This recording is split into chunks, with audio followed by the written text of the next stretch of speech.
radical. Fundamental principles of freedom, rational self-interest, and individual rights. This is the Yaron Brook Show. All right, everybody, welcome to Yaron Brook Show on this Monday, September 9th, starting a new week. My last week in Barcelona.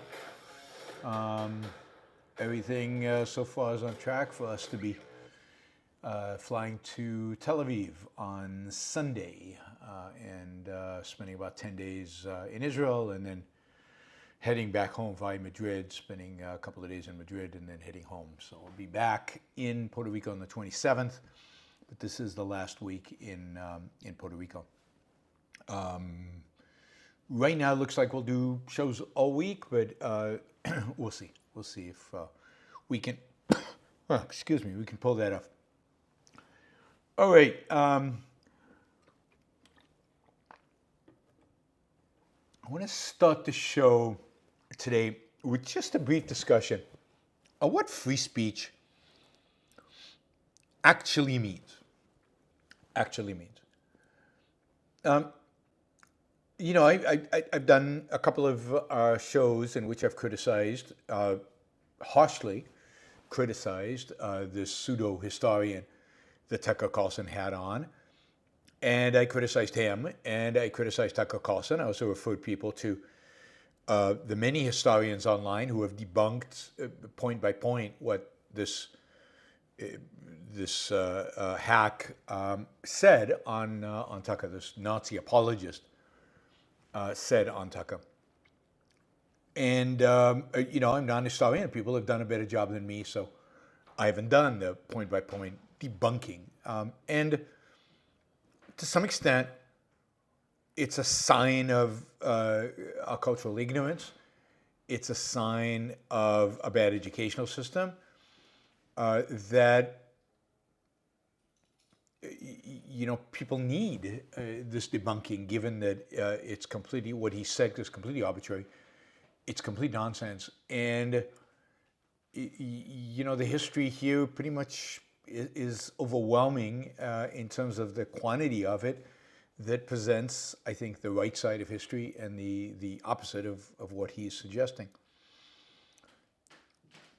But the response has been pretty amazing, pretty spooky, pretty scary, and I've seen this in other times where I've criticized, I don't know, somebody who's come on Tucker or Candace or whatever, and I'm accused of attacking free speech. So this one guy says, freedom of speech, I know you guys hate that and reduce everything to ad Hitlerium, right? Well, the topic was Hitler. I didn't make the topic Hitler. The topic of the interview was Hitler, or at least part of the interview. But what does free speech mean? Does free speech mean you can't criticize the speech of other people? Well, that's exactly the negation of free speech. Part of the reason we want free speech is not only to be able to express our ideas, to be able to express our views, but also to be able to criticize other people and not be silenced. Free speech means that the government cannot silence us for whatever we say. So free speech as a political concept is a concept where what we want is the freedom from government, the freedom to be able to speak, the freedom from coercion. It's really simple. We don't want the government to use coercion against us to silence us for our speech, for our criticism, for our commentary. And it is essential to liberty. There is no such thing as liberty and freedom without free speech. But does that mean, therefore, that you can't criticize others? Does it mean that I have to accept everybody's views as equal? It's really bizarre how the right suddenly has this egalitarian view of speech. So if some idiot goes on Tucker and spouts nonsense about history, do I have to accept his word as equal to that of historians? Do I have to take his word above my own understanding? Do I have to give him respect because, hey, free speech, people let us say what they want? No. Free speech, all it says is, the idea is, government shouldn't censor. You have a right to speak. And Tuck has a right to interview him, and this guy's a right to his views, and Nazis have right to speak their horrible ideology. Absolutely. But I have a right to criticize them. I have a right to deplatform them.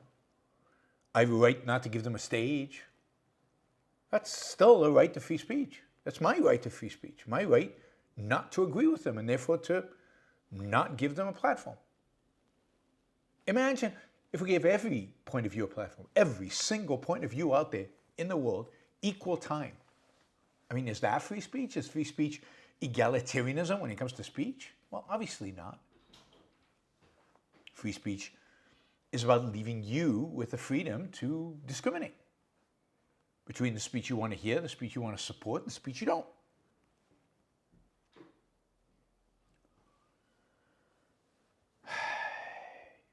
It's fascinating to see how the right becomes subjectivist, the right becomes egalitarian when it comes to the speech they believe in, they want heard, they want promoted, in this case, Nazi speech. Anything questioning the accepted ideas,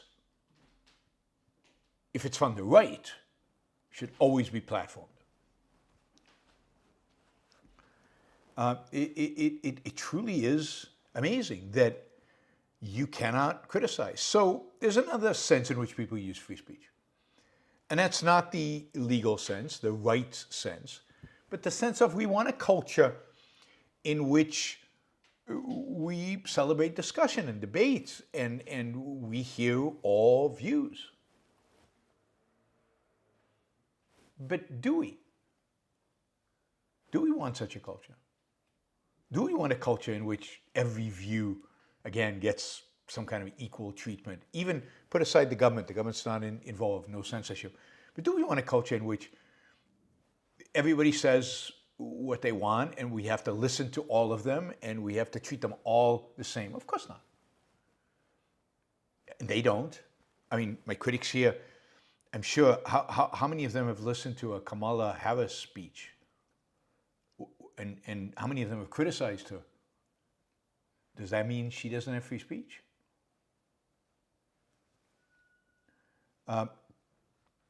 It's really bizarre how the right today uses the term free speech.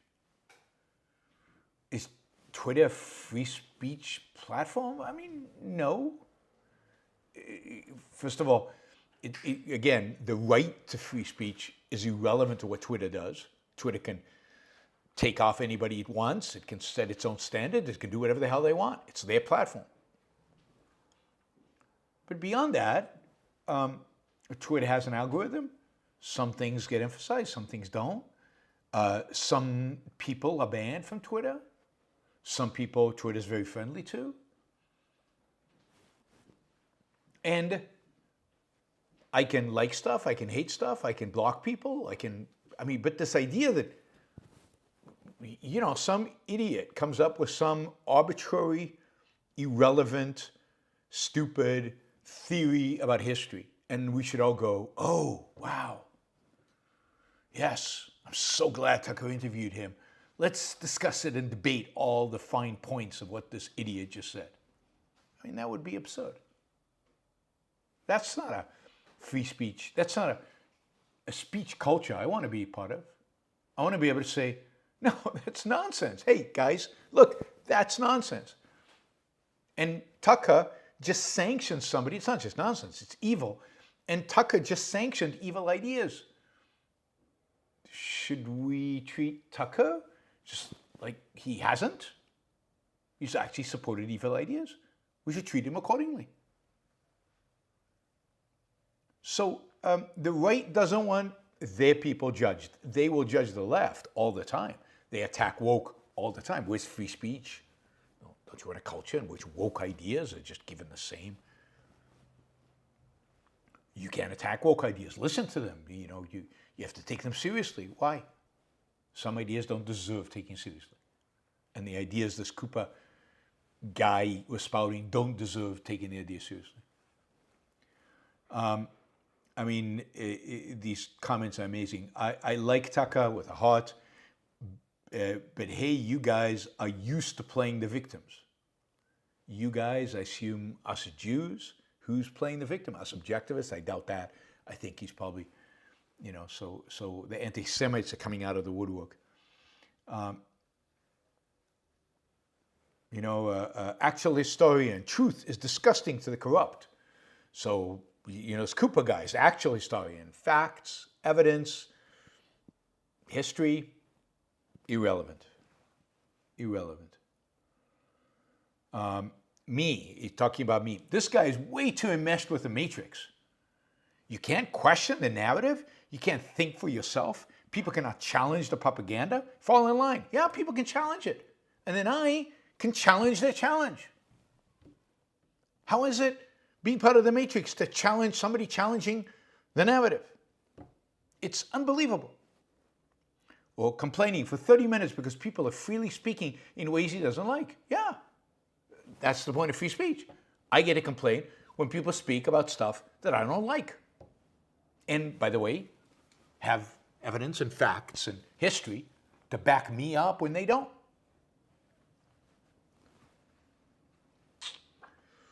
And then this other guy says, well, all these other people are not condemning Tucker because they actually believe in free speech. So if you believe in free speech, you should never condemn anybody for his ideas.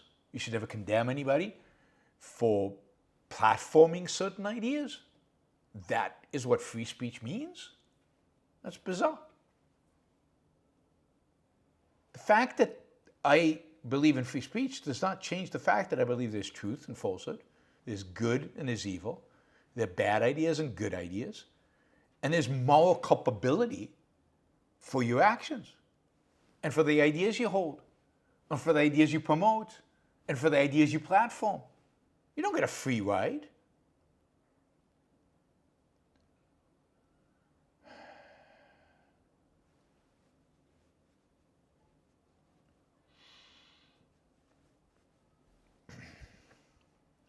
It's, here's another one, Oy vey, shut it down. There's a nod to the Jews, right? Yaron is a sophist. Using Tucker's name to get more views is in and of itself pathetic. Really, if I'm criticizing Tucker, shouldn't I use Tucker's name? Darryl Cooper has every right to provide his perspective on subject he researched as much as anyone else. Yeah, but he doesn't have a right to an interview by Tucker. He doesn't have a right for me to respect his views. He doesn't have a right to a platform. He doesn't have a right to a microphone. He can speak his mind all he wants on his own property. And he convinced Tucker to do it. I'm not arguing that the government should step in and deplatform him. I'm saying Tucker is a bad human being for letting somebody as pathetic as Darryl Cooper onto his platform. Is that, because Darryl Cooper is not a historian, he's not a thinker, he makes stuff up. He's an emotionalistic, subjectivist, Nazi apologist. And nobody should platform somebody like that on a big show like Tucker's.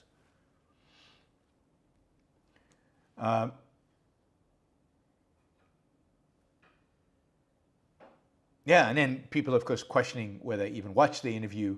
And then they say, no, Cooper's not a Nazi at all. So there's a tweet that Cooper put out there. There's a conversation going on about the outcome of World War II. And this Cooper guy says, the Nazis winning and dominating Europe after World War II is a better outcome than what we got. So he hasn't said the Nazis winning is the best possible outcome of all worlds. Granted, he didn't say that. But he does say it's better than the outcome we got. Now, what do you think the surviving Jews would think of that? What about all the others Hitler was systematically killing, and if he'd won, would have finished off completely? What would they think of that?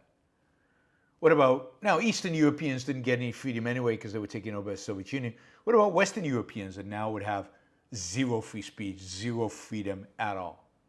What would they think of that? Says Cooper, a Nazi and a believer in Nazi ideology and admirer of Hitler? I don't know, probably not. Is he a Nazi apologist? Absolutely. He is a fascist? It seems like it. Is he somebody that prefers the Nazis on the world as it is today? Yeah. Do we call that a Nazi? What do we call it? What do we call it? I don't know what we call it. So, no, this guy is as bad, if not worse, than what I said. The fact that he once in a while says nice things about Israel and nice things about Jews does not change that fact. The fact is that by promoting Nazi victory in World War II, he promotes the complete and utter annihilation of the Jewish people. You know, and people who support that are Nazi apologists and anti-Semites. So, yeah, I'm going to condemn him, and I'm going to condemn people who interview him. I think they're rotten human beings, and I don't think you should listen to people like that.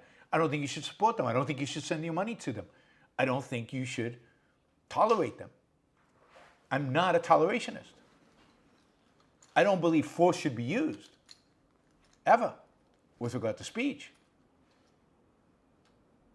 But I do believe that your moral judgment should be made clear. And this is what I was condemning conservatives who will not go out and condemn Tucker morally for doing the interview. And by the way, if we believe in free speech, then why isn't Tucker interviewing me?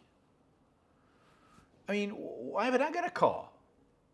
I have unconventional ideas. I don't know about tariffs or about economics, about liberty and freedom. I'm pretty unconventional. Why am I not getting an equal platform? I think there should be a program on YouTube that equalizes subscriptions. I should get as many subscriptions as Tucker has on YouTube. Right? Tucker had on YouTube. So, I mean, he's discriminating against me. And he's discriminating against you. You guys haven't been on Tucker. I mean, the egalitarian view kind of falls apart. Yeah, Fabricator says, it's sad when the first thing a person says is people shouldn't interview other people. Yeah, some people should not be interviewed. Some people don't have anything interesting to say. They have done nothing of value to be interviewed. Their views are so reprehensible, they don't deserve to be interviewed. I can think of like a million reasons why people shouldn't be interviewed. And by the way, if Tucker called me, I wouldn't go on. Not after he did that interview. I'm not going on Tucker. Somebody else says, sure, try to shut down more conversations. Yeah. So we want to keep conversations going with Nazis. Let's keep the conversation with Nazis going. Good stuff will happen. Good stuff. And of course, Tucker didn't push back. He didn't challenge. He softballed the whole interview because he agrees with the guy. Tucker has become a Nazi apologist. And to see Vance and all these other guys and Trump Jr. And did you see, what's his name? The British comedian, I forget his name, go on Tucker and pray with Tucker. He'd literally get down on his knees on the floor and pray to Jesus. I think just 2 weeks ago he was an atheist, and now he's praying to Jesus. I mean, the world's going to hell. The world is Russell Brand. Thank you, Adam. Russell Brand. The world's going to hell. And I said, I tweeted the picture of the two of them praying. I said, scary stuff, and people freaked out. People lost it. Right? Yeah, I think it's scary stuff when leading figures in the culture, one after the other, are embracing a primitive, cultish, mystical, barbaric ideology, i.e. the cult of Christianity. That's scary. It's scary. When people are becoming mystical, more and more people are becoming mystical, and more figures within the culture are becoming mystical. It's a scary phenomenon. Not a good sign. And I know where Christianity leads. I know history. I not like Cooper does, obviously, but I know history. And I know what happens when Christianity comes to dominate politically. Not good. Not good. Now, Christianity is being reformed. Yeah, but you can have a counter-reformation. You can have a counter-reformation. It doesn't strike me that Russell Brand is the more reformed part of Christianity. Blaze Guitar Listener says, Russell Brand converted to Christianity a long time ago. So he was an atheist 2 weeks ago, was an atheist a while back. But this public display of, and yeah, I mean, him converting to Christianity among so many, I don't know what, a long time ago, 10 years, 2 years, what it is, but this is a trend that is scary. That is scary.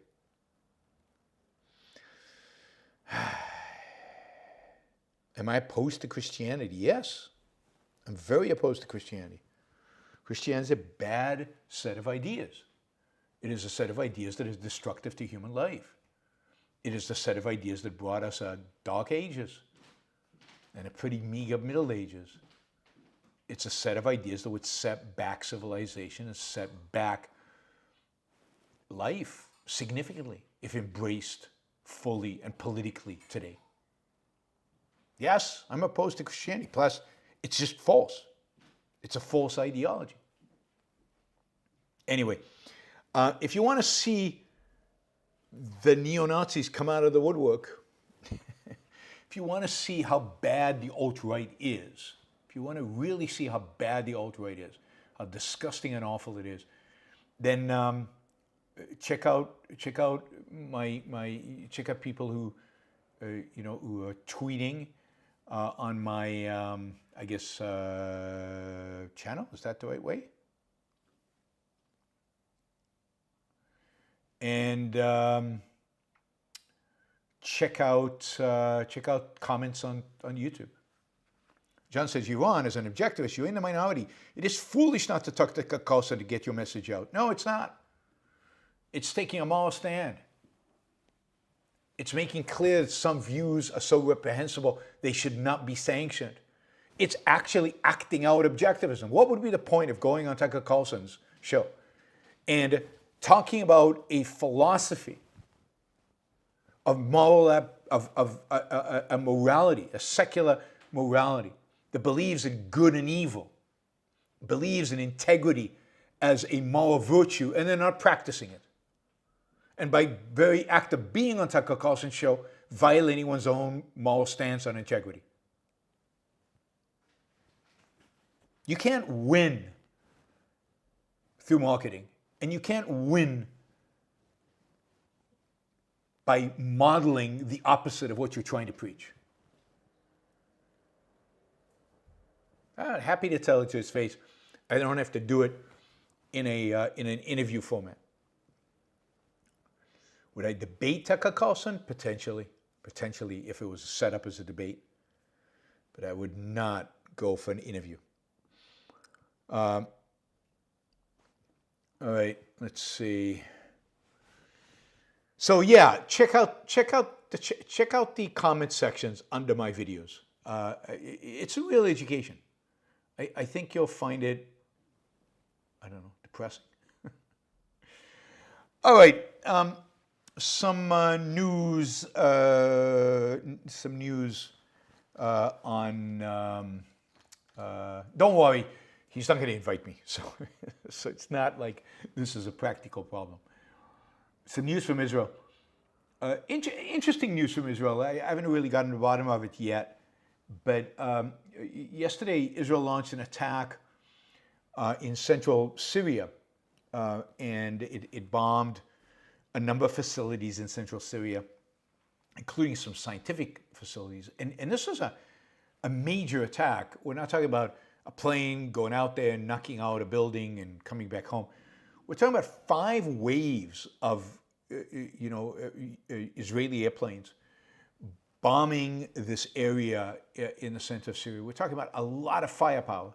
We're talking about big bombs. About 20 people were killed. It's not clear exactly who they are. Are they Syrians? Are they Iranians? Are they both? Are they Hezbollah? I'll keep monitoring and see what we can learn from it. But it appears that what was bombed is some kind of scientific facility, some kind of facility where the Iranians, together with the Syrians and Hezbollah, were potentially working on chemical weapons. I mean, the nuclear program that Syria had, Israel blew up years ago. They had a nuclear program. They were working on developing nuclear weapons, and Israel destroyed that. The size of this attack, the intensity of it, 5 waves of bombers, to me means they were hitting something that was deep underground, deep something that was protected by a lot of concrete. I don't know, but it seems like they were going after something of vast importance. This is a weapons, could be new weapons that Iran is working on.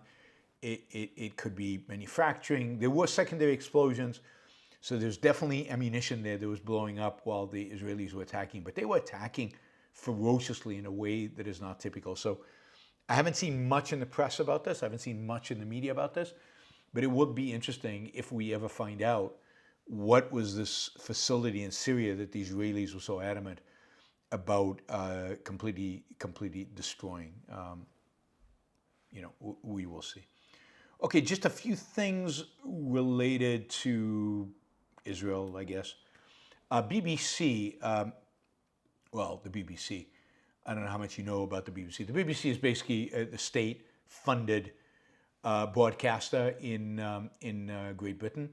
It's been around forever. I remember it as a child when I lived in London for a brief period. And the BBC has always been, if I can say, always been anti-Israel. It's always been leftist biased by a big margin. It makes the New York Times seem right-wing in comparison. And this has always been the case, but it's gotten worse. And certainly in the last few years, it's gotten much worse. Anyway, there's a report called the Assassin report that was just published about BBC bias towards Israel. And, it also covers, so this is about Gaza since October 7th. And it's really horrific. It just gives you concrete after concrete after concrete examples, statistics, graphs, the whole thing. It documents scientifically, if you will, just how radically anti-Israel the BBC is, how horrifically anti-Israel it really is. Now, a lot of people are poo-pooing the report because Trevor Assassin is Jewish and he's worked in Tel Aviv, and he's acted as a litigator in Israel, I guess, doing English law. So people are poo-pooing, but the stats are clear in terms of what was going on at the BBC. There is one report from this is a Twitter account by Khaled Hassan, who is specializes in Islamic terrorism, national security, and foreign policy research, head of MENA, and he's an Egyptian Brit, lives in Britain, calls himself an Israeli at heart, which is interesting in and of itself. And he says, after months of work, I have a lot to say about this new report that's out. But for now, I want to leave you with one of our key findings for BBC Arabic. So he was one of the researchers on this report. And BBC Arabic is BBC in Arabic. And it's, again, funded by UK taxpayers. It's funded by the UK government. He says, I sampled 160 randomly selected interviewees. Of these, 45 had reported affiliations, mostly to Hamas and the Palestinian Islamic Jihad, and 14 were found to have official ties to Hamas. The BBC should have reported the affiliation of its interviewees. That's why the BBC refers to such affiliations as reportable affiliations. Instead, they presented to you, the non-Arabic speaking public, as innocent civilians, legitimate journalists, poor victims, etc. So they presented these people as innocent civilians, legitimate journalists, or poor victims, not affiliated with Hamas and Islamic Jihad. Nothing. BBC Arabic is an excellent outlet for representing the views of a society that supports Hamas, such as Egypt, Jordan, Yemen, or Lebanon. BBC Arabic is unfit for purpose. BBC Arabic is the British Al Jazeera, paid for by the British government to promote pro-Hamas content. When Jews are attacked on our streets, on campuses, at schools, workplaces, and synagogues, it's because of the hatred and lies a publicly funded broadcaster, I'll repeat that, a publicly funded broadcaster has fed to the public over the years. This is not okay. Now, we all know NPR is publicly funded as well and is leftist, but BBC is significantly worse than NPR, particularly when it comes to Israel. It's been that way, again, for decades. As long as I've been conscious of the news, the BBC has been anti-Israel, pro-Palestinian, pro the terrorists, always calling them guerrillas, never calling them terrorists, and just horrific. All right. Finally, on this kind of broad topic, Brown University, one of the Ivy Leagues, a great university. I've spoken there 2 or 3 times. And Brown, smart kids, off the chart smart. Anyway, Brown University has basically cut a deal with the pro-Hamas demonstrators. Brown University has Neocon says, why is it that people say the BBC is centrist? Because they completely screwed up and messed up, right? Anyway, Brown University has found a way to silence the protesters, the pro-Hamas protesters, and it's done so by basically caving into them. So one of the demands the protesters have is that universities divest from Israel. And divesting from Israel means, you don't buy anything, you don't invest in Israel, you don't buy anything from Israel, you don't invite Israeli professors, I guess, to conferences at the university, you don't have any deals with Israeli universities, you disconnect from the state of Israel. You disconnect from the state of Israel. Now, this is just horrific and ridiculous and absurd. And of course, if you really want to divest from Israel, you couldn't use your computer because there are many, many patents here that relate to Israeli companies. You couldn't lose your laser printer because laser printers were invented in Israel. There's so many things you couldn't do. You'd basically have to, in a modern society, have to either go live in the desert or the Amazon or just drop dead. But this is a big deal, this BDS movement. BDS movement is clearly an anti-Semitic. No other country, there's no divestment of any other country in the world. Israel is the only country that should divest. Israel does not kill women who expose their hair. Israel has elections. Israel has Arab citizens with full rights and who get to vote and full rights. And yet, the only country in the world in which people, are demanding divestiture is Israel.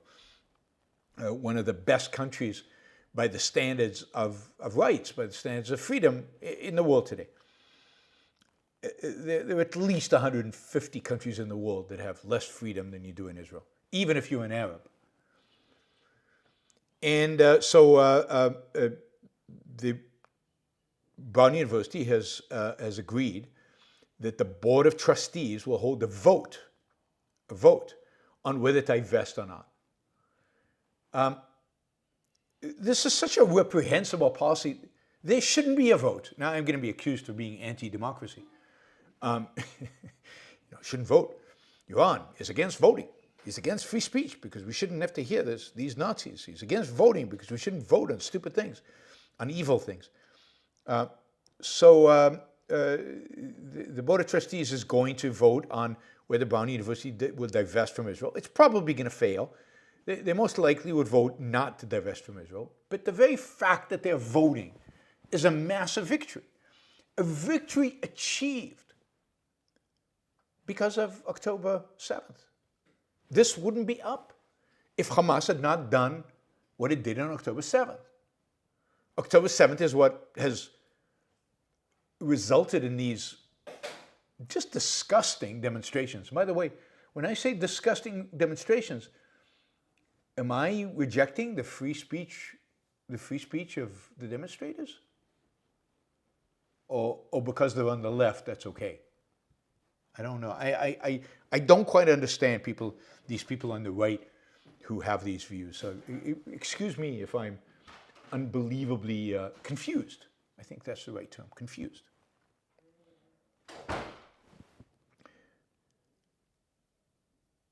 All right.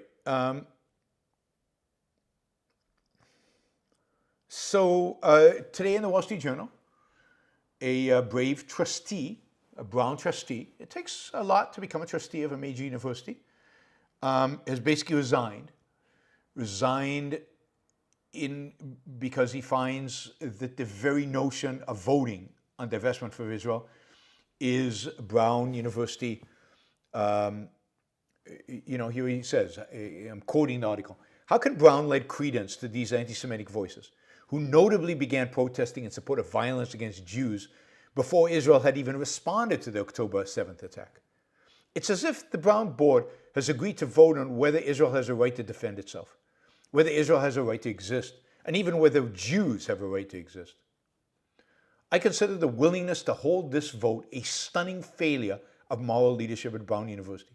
I'm unwilling to lend my name or give my time to a body that lacks basic moral judgment. I hereby resign from the Board of Trustees.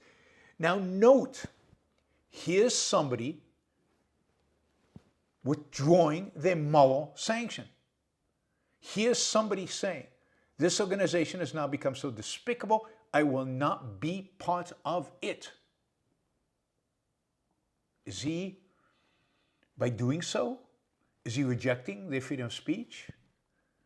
Is he rejecting their right to have a vote? Is he rejecting their right to have an opinion? Or is he just saying, I think you, should have nothing to do with these people because their ideas are monstrous?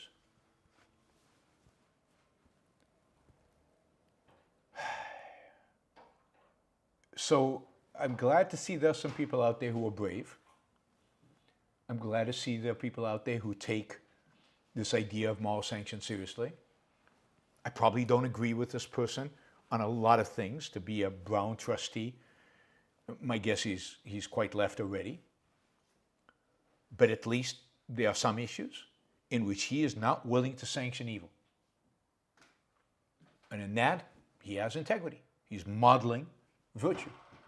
He is not giving in to the egalitarianism of moral egalitarianism that is so pervasive and so disgusting.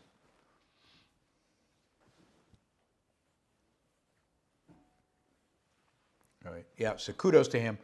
Personal integrity, that's what needs to be modeled. That is what the key. If you think changing the world is a game of marketing, you really don't have a clue. All right. What else did I want to say? Can we switch to a positive topic? I guess we can. There's an article I read. It was just inspiring. It's actually part of it's part of a Substack I follow called Understanding AI. That I think is very much worth it. So you should look it up. Understanding AI by Timothy Lee, and he writes about AI. And he's writing about the driverless trucks that we've talked about. We've talked about the fact that there are several companies that are experimenting with driverless trucks in Texas. Texas has the most lenient of these laws, and of the laws allowing this experimentation. And right now, there is an experiment that is about to start that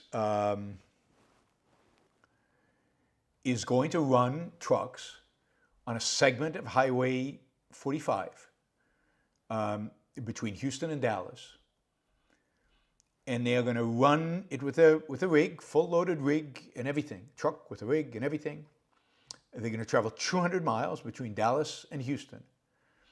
And it's going to be totally driverless, right? Up until now, the experiments have run driverless trucks, but there's been a driver in the cabin just in case something goes wrong, right? These are going to have no human being in the cabin. They are going to be truly driverless. And there'll be literally no one in the cabin, and they're going to run this for a while. The startup company that is doing this is named Aurora.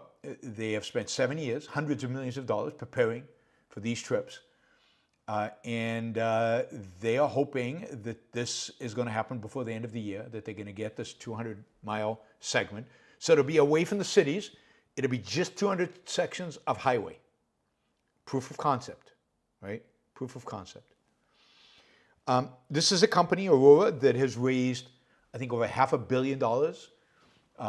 They are out of Carnegie Mellon. They are bringing the latest and greatest technology to this. They have their own proprietary LiDAR sensors. These are the sensors that basically give the computer the spatial, I'm going to say knowledge, but it's not, you know what I mean, information to be able to guide the car.